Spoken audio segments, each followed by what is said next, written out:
This is my review of Death Note.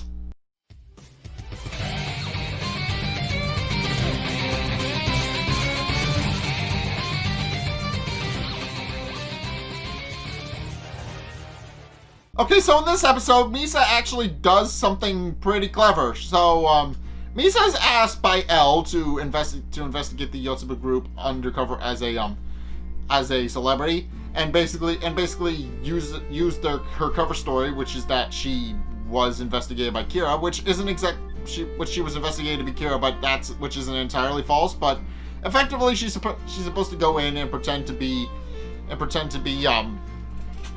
just be surprised and all that, and basically she's just supposed to act like she's surprised to hear that they know about her information, when in actuality she knows full well what the plan is, and knows full well that that Coil actually told the Yotsuba group about all of her information and about how she was picked up by L and investigated as the second Kira, and point out that in the meeting that they actually have, they point out that if she is indeed Kira, it could prove very useful for them, since they would most likely have an ability to check to see if they can actually pinpoint some information about L, which is what they're trying to do, since they're trying to get rid of him because he's kind of in their way. So, but in any case, it then cuts to Yotsuba Kira's house, who is using the Death Note to kill criminals, and confesses to Ram what he believes is the truth. We never actually see his face until later in the episode, but basically what he believes is what's actually true. That Misa gave up ownership of the Death Note, that she is the second Kira, and then proclaims that he plans to make Misa his wife, pointing out that if he has the second Kira as his wife, then he'll basically have everything he could ever want, because everything will just line up perfectly for him after that point. And Rem thinks to herself that Misa would never actually marry someone as sleazy as Yotsuba Kira. And when Yotsuba Kira leaves the room and asks Rem to hide the Death Note in its usual place, she does, but not before swiping a piece of the Death Note for herself, a little bit of a scrap, and then before hiding the Death Note, pointing out that it's the only thing she can do to help Misa.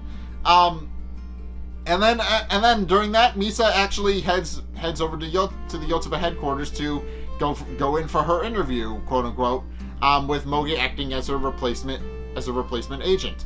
And while she's on the way there, Light also begins doing his own investigation into Kira, and comes to the very obvious conclusion that we know up to this point, that Yotsuba Kira is different from the original Kira, and points out that they have completely different ideologies, whereas the original Kira was killing people that were convicted murderers and convicted criminals.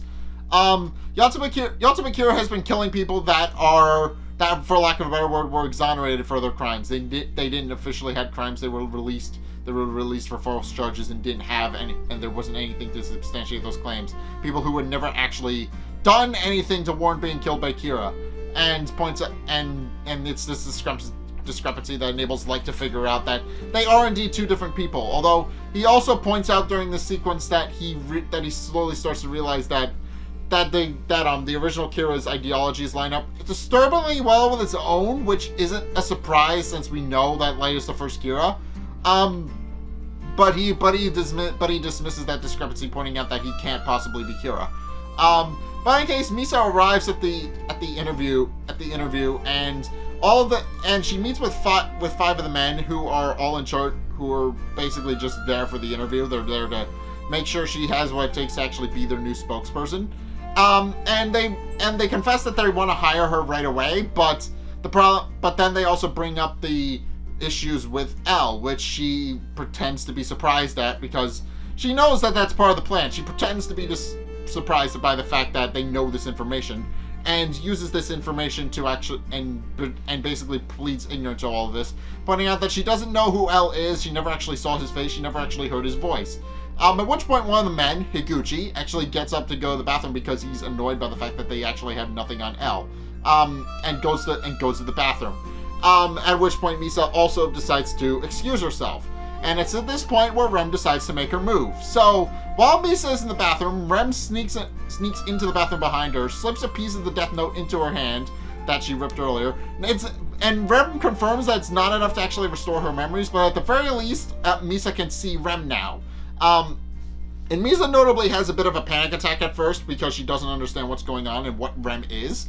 But eventually, Rem manages to calm her down and explains basically everything that we knew up to this point. That Misa is the second Kira, Light is the first Kira, and explains that everything, and explains all of the things and about how this is all part of Light's plan.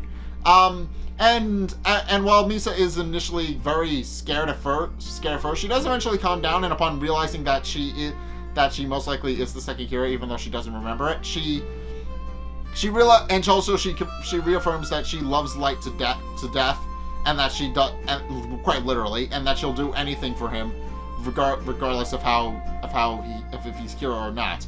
And Rem realizes that Misa hasn't changed and that she's still an innocent person, and then warns her about Yotsuba KIRA, about how he's a very sleazy person, and about how he may in fact wind up getting Misa to be his wife if she's not careful.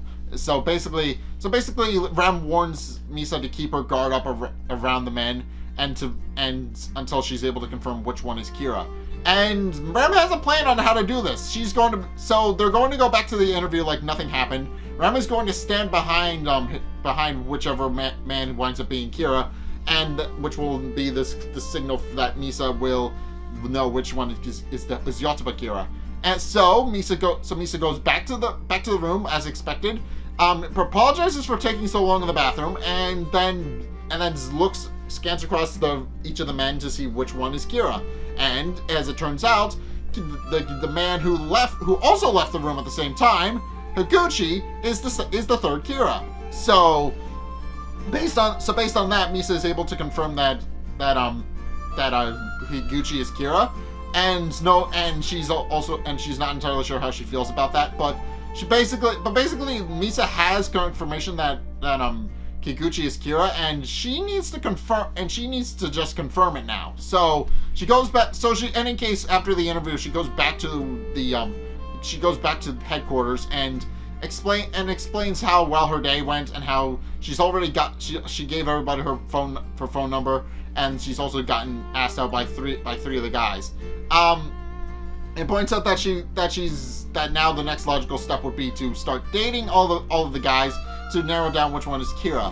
But Light is obviously very firmly against it, pointing out that that's a bit too dangerous, and that she should just stick to being a celebrity for now, until they can actually use that information to determine which one is actually Kira.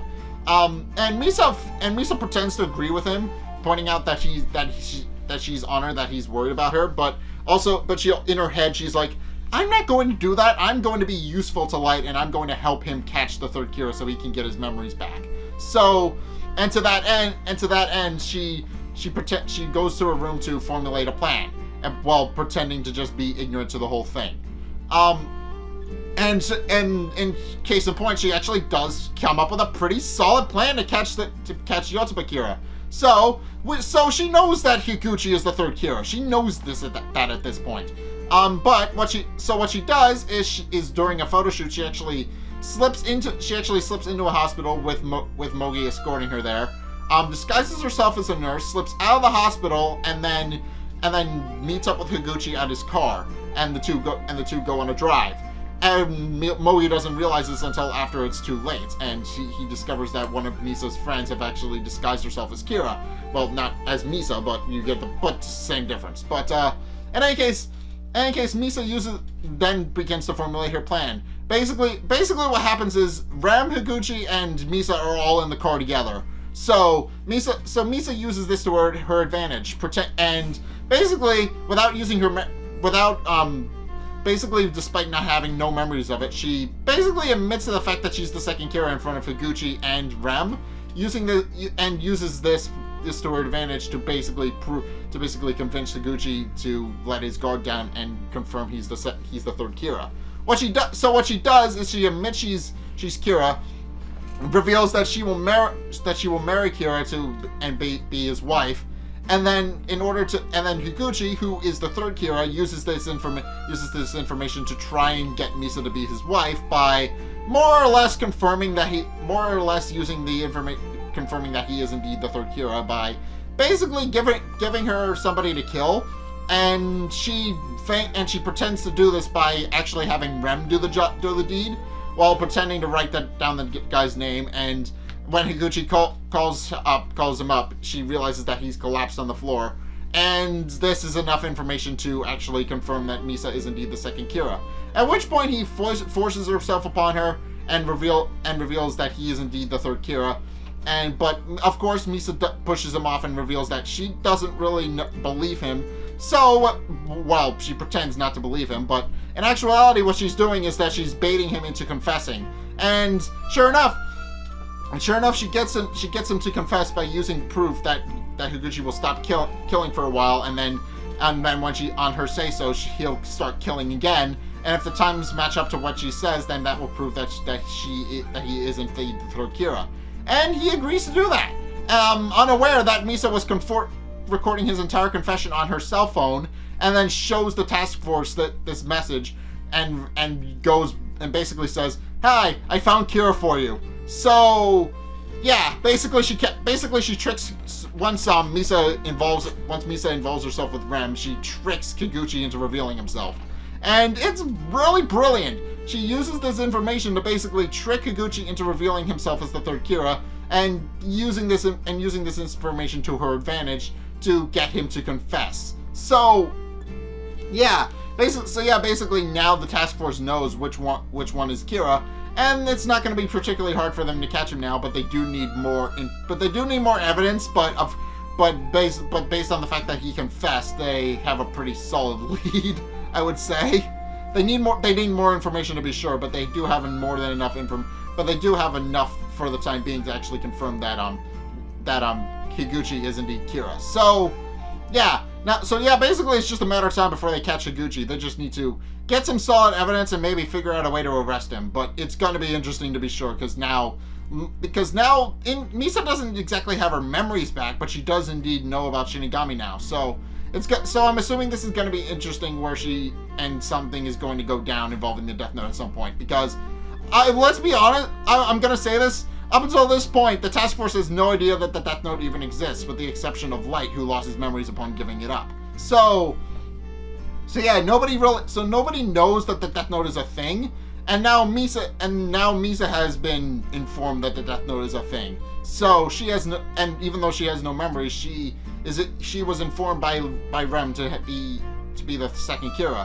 So it's only a matter of time before the Death Note actually becomes known to the task force. And that's going to be interesting when that actually comes up, because Higuchi seems like the kind of guy who would brag about the fact that he's Kira, and indeed he does. But he feels like the kind of guy who would brag about the fact that he is the Death Note and he's able to use it to kill people. So it's only a matter of time before he actually reveals that information by slipping up. So I'm looking forward to seeing how that's going to play out. But in case, that's my review of Death Note. What do you guys think? Let's get a discussion going in the comment section down below, or over on my Discord server, link in the description. Anyway, thank you guys so much for watching. If you enjoyed, be sure to like, comment, and subscribe. Also, be sure to follow me on Facebook and on Twitter in the description below. And also, be sure to check out my Patreon in the description below as well. It's only a couple bucks a month. It really helps me out, and you guys get access to a bunch of cool perks that I'm always saying thanks. So be sure to check this out in the description below as well. But in any case, thank you guys so much for watching, and until next time, I will see you guys in the next video. Peace.